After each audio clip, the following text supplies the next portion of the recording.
Madame, mademoiselle, monsieur, bonsoir. Jacques Aristide à Washington, ravi de vous retrouver dans Le Monde aujourd'hui. Les titres que nous allons développer ce soir.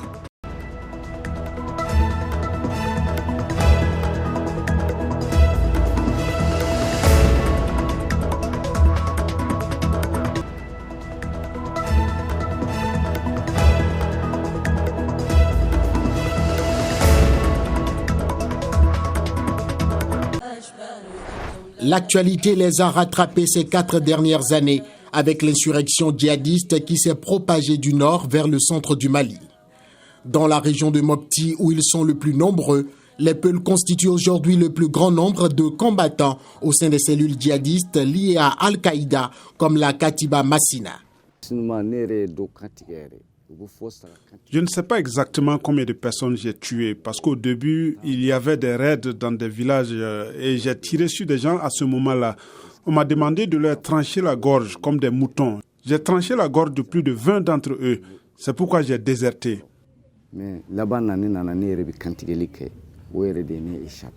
Son chef Amadou Konfa est lui-même un Peul et appelle ses frères répartis dans toute l'Afrique de l'Ouest à le rejoindre pour mener la guerre sainte contre ceux qu'ils appellent des mécréants.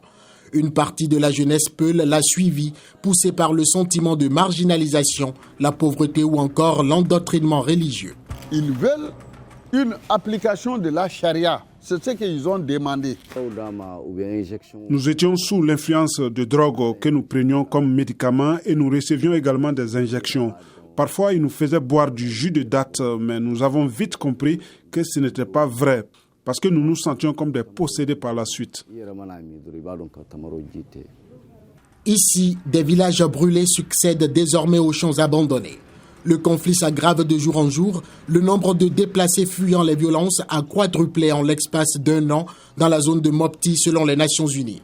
Parmi eux, des Peuls victimes d'une stigmatisation. Nous ne voulons pas nous venger. Seul Dieu peut défendre l'un ou l'autre. Ce que nous voulons, c'est la fin de la guerre afin que nous retournions dans notre village. En attendant, le conflit se propage à une vitesse alarmante dans les pays voisins. Au Burkina Faso, seule la capitale Ouagadougou semble encore sous le contrôle de l'armée, tandis qu'au Niger, les attaques djihadistes se multiplient aux portes de Niamey.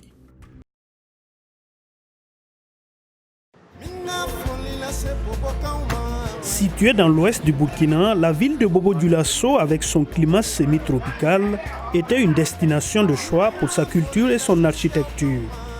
Elle s'est vite fait remarquer par sa grande gare de chemin de fer, son marché animé et surtout sa grande mosquée construite en 1893.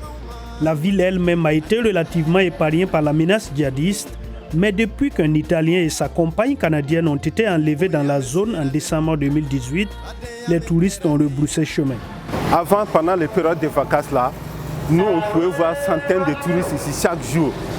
Mais maintenant là, pour avoir un touriste là, tu peux faire 1 semaine et 2 semaines avant d'avoir les touristes.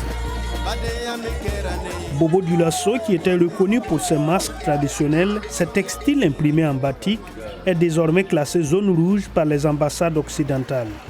À Kibdoué, dans le vieux quartier de la ville, situé près de la mosquée, la plupart des magasins destinés aux touristes sont maintenant fermés. Moi, je fais uniquement que des batiks, je ne fais pas d'autres travail. Mais comme il n'y a pas de touristes, je suis obligé d'aller aider des gens à faire un peu de maçonnerie pour pouvoir gagner mes popotes et pouvoir avoir des médicaments pour les enfants et moi-même. Les professionnels de l'hôtellerie ne sont pas épargnés. Selon les statistiques, le nombre de nuits passées dans le pays par les Occidentaux a chuté de 30 000 en 2012 à moins de 15 000 en 2017. En toute sincérité, la priorité, c'est d'abord les salaires des personnels. Bon, ensuite, les impôts et taxes. Selon le ministère du Tourisme, le nombre de visiteurs annuels au Burkina Faso a baissé de 5,6% en 2017. Mais l'espoir est permis car la ville de Sia abriterait la Semaine nationale de la culture en 2020 et plus de 300 000 festivaliers y sont attendus.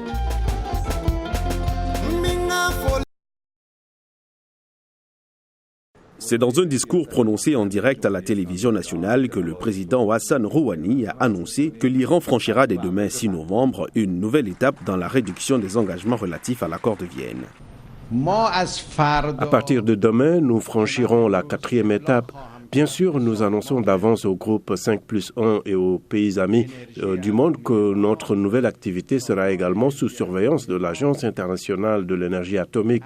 Le président Rouhani a indiqué que conformément à l'accord de 2015, l'Iran dispose à Fordo de 1044 centrifugeuses de première génération IR1 qui tournent à vide ou sont à l'arrêt.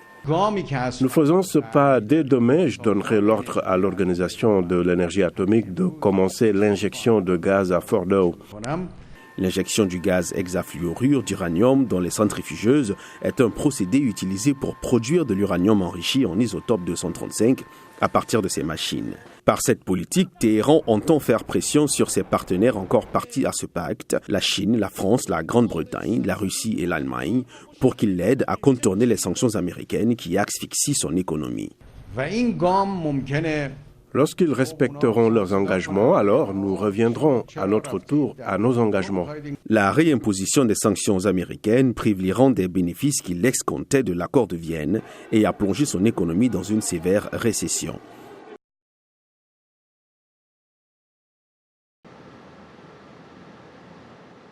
Nous fabriquons ici le smartphone complet comprenant les cartes mères, les sous-cartes. Lors de l'assemblage de toutes les pièces, nous mettons ensemble les 1000 pièces afin de convertir le tout en un téléphone intelligent. En tant qu'Africain, je suis fier d'en être témoin et de vivre cette expérience, surtout parce que cela montre ce qui est possible en Afrique. Et c'est beau à voir. Le coût est abordable. Il est respectivement estimé à 170 et 120 euros. Les divers partenariats de Mara Group avec les banques et les firmes de télécommunications locales permettent aux acquéreurs du Maraphone d'étaler leur paiement sur 2 ans. Le Maraphone veut conquérir donc un marché actuellement dominé par des marques sud-coréennes et chinoises, Samsung et Tecno. Mais la société a encore du pain sur la planche, comme vous allez le suivre. Le plus grand défi sur notre chemin en ce moment est évidemment l'acquisition des matières premières. Parfois, la chaîne d'approvisionnement est assez lente. C'est quelque chose que nous ne pouvons pas contrôler car cela dépend des compagnies de fret aériennes ici et là. C'est donc un facteur externe que nous ne contrôlons pas. Le smartphone n'est plus un objet de luxe, il est rapidement devenu une exigence de la vie quotidienne, a dit le président Paul Kagame.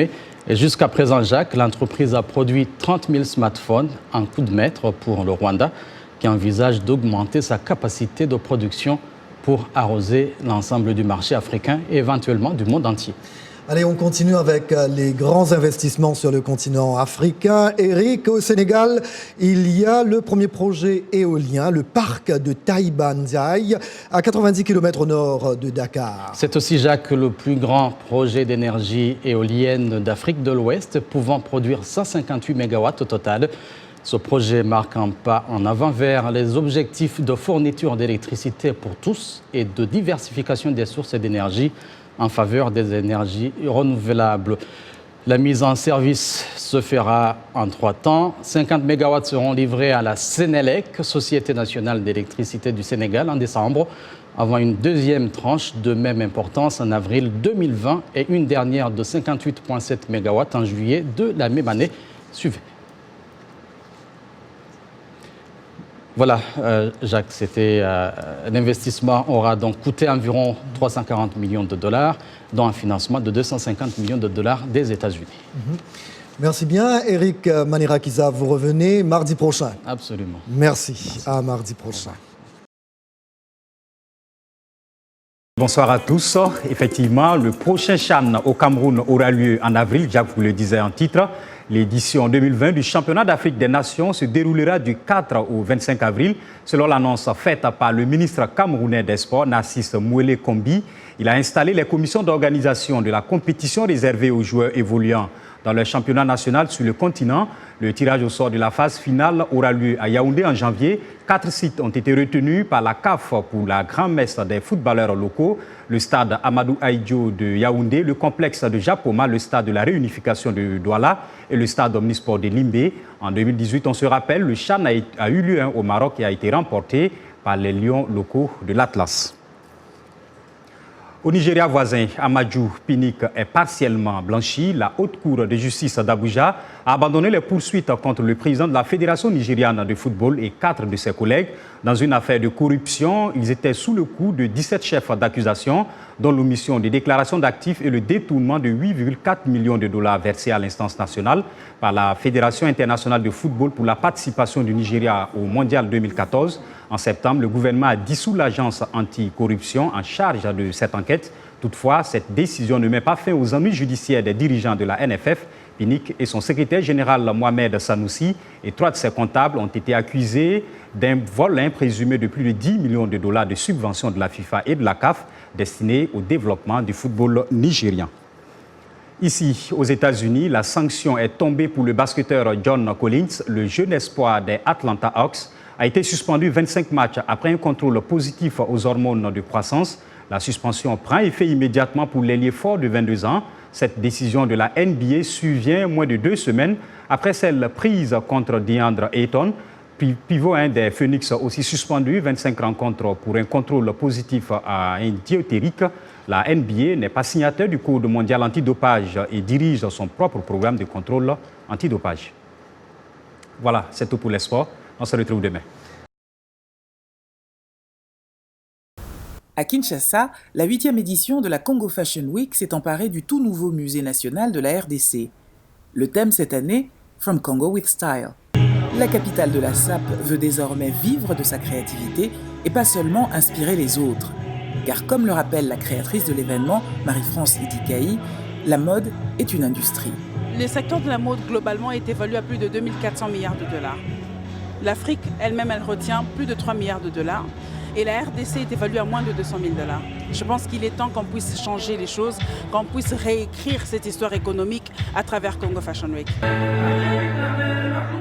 La scénographie de cette édition convoque la nature, une évidence dans le pays qui compte la 2e forêt la plus importante au monde et un fleuve parmi les plus longs et les plus profonds au monde.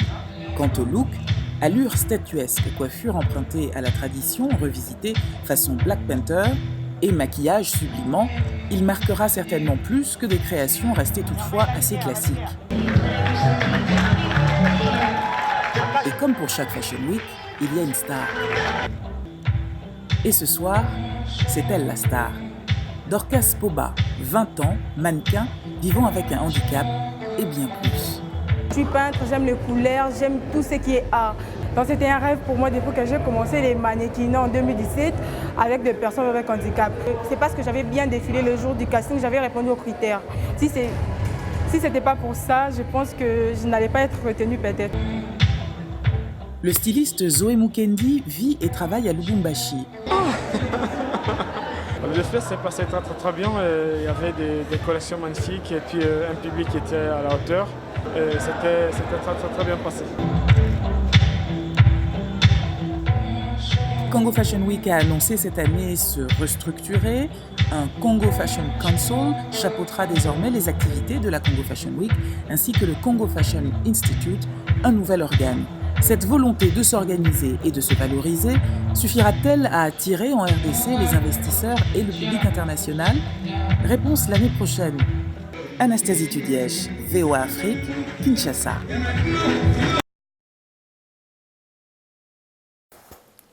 C'est une journée exceptionnelle pour ces enfants du centre de réinsertion des mineurs délinquants de Sidi El Hani à Sousse. Aujourd'hui, leur demeure est transformée en un espace où les esprits sont libres de voyager à travers la projection de 2 courts-métrages. Un moment de détente et d'évasion qui transporte les enfants emprisonnés vers un monde festif, plein de jouissances et d'émotions, loin de la monotonie de leur vie quotidienne. Les organisateurs nous ont permis de passer et de vivre un moment agréable et inoubliable en regardant 2 courts-métrages dont on a pu rire et surtout changer un peu d'air vu qu'on était très stressé. Le court-métrage libanais Félicitations raconte l'histoire d'un couple qui gagne beaucoup d'argent suite à sa participation à un jeu dans une émission télévisée à l'occasion de la fête de Noël. Tout au long du court-métrage, le couple ne cesse de chercher différents moyens afin d'investir cette fortune. Un scénario bien ficelé à l'humour grinçant et délirant qui plaît aux enfants du centre. Ça me touche vraiment et ça me tient à cœur d'inspirer les gens dans le cinéma libanais avec d'autres cinéastes libanais aussi. La parole est ensuite donnée aux détenus. La projection du film laisse place à un débat entre les enfants et la réalisatrice. Une discussion à propos de leurs avis et leurs impressions sur les événements du film. Cette festivité est dédiée aux enfants détenus au centre afin que chacun d'entre eux bénéficie de ses droits tels que la participation aux ateliers culturels, de cinéma et autres. L'expérience des journées cinématographiques de Carthage dans les prisons est fort appréciée. Détenus, cadres et agents souhaitent les voir continuer. Et voilà, point final à ce journal. Merci d'avoir été des nôtres ce soir. Rendez-vous demain, même heure, même endroit. Merci à toute l'équipe qui se joint à moi pour vous souhaiter une très belle soirée. À demain. Merci.